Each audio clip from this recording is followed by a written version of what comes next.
Chris Brockman. Hey, Rich. You, the other day, when I came on this show 2 Fridays ago,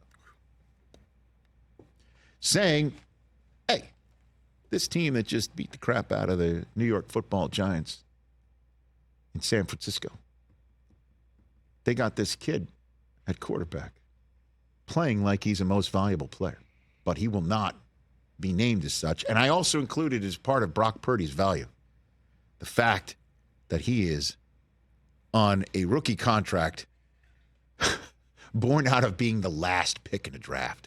So you have a room to run if you are John Lynch and sign all your other studs and win now.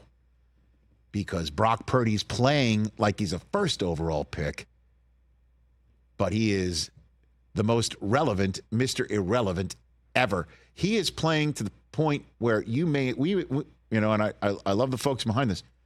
How are you going to call anybody Mr. Irrelevant ever again? He is busting up that nickname because of the way he is playing.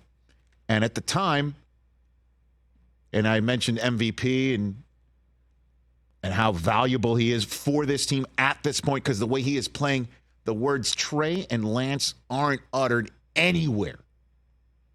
Anywhere. Forget about Sam Darnold. Hey, let's get Sam out there because he's struggling. Like Desmond Ritter's struggling in year 2. His fellow draft classmate in London throwing picks on back-to-back possessions to the point where they got to get Taylor Heineke in there. That's a legitimate conversation in Atlanta that Arthur Smith addressed today. Sam Darnold is sitting there.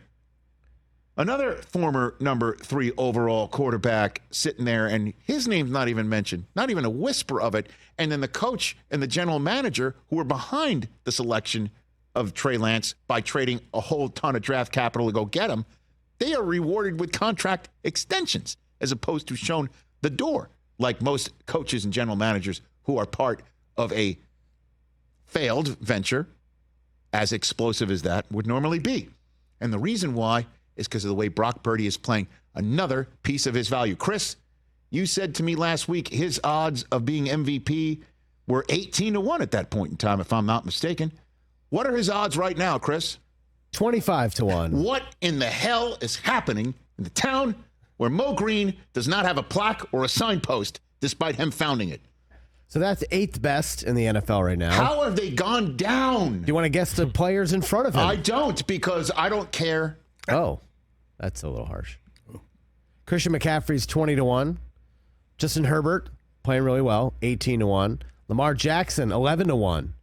Jalen Hurts, 7-1. Patrick Mahomes, 11-2. Tua, 5-1. Josh Allen, 4-1. And in all seriousness, I was just joking before. They are worthy of being in this conversation. I think so. Part of the reason why Purdy's numbers may have gone down is because McCaffrey's have gone up because he scored 4 times. And Christian McCaffrey had an opportunity to score a 5th time in the Sunday win. And his performance is unbelievable. 177 yards from scrimmage. He broke Jerry Rice's franchise record by scoring a touchdown in his 13th straight game, including the playoffs. He also has an all-time record in his sights.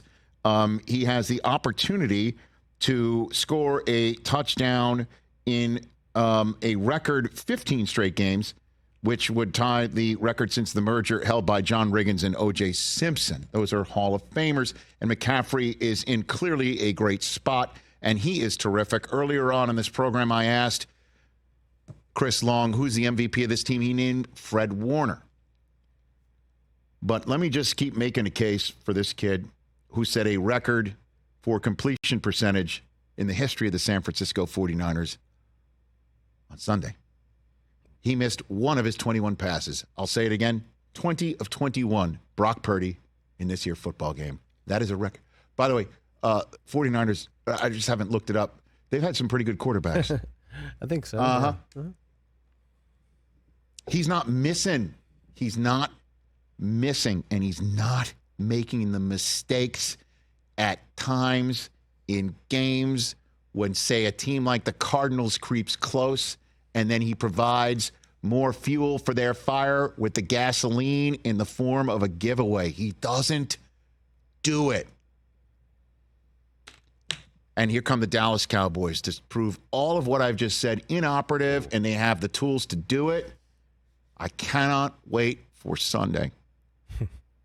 Brock Purdy is that guy. And the sooner we realize it's not a system and it's not the guys around him, it is part of it, but he's part of them. And the question is, can he do it anymore? And did they make the right move?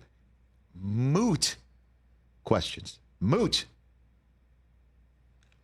My 2 cents on that subject matter. Catch the Rich Eisen Show every single day on the Roku channel, 12 to 3 Eastern, for free.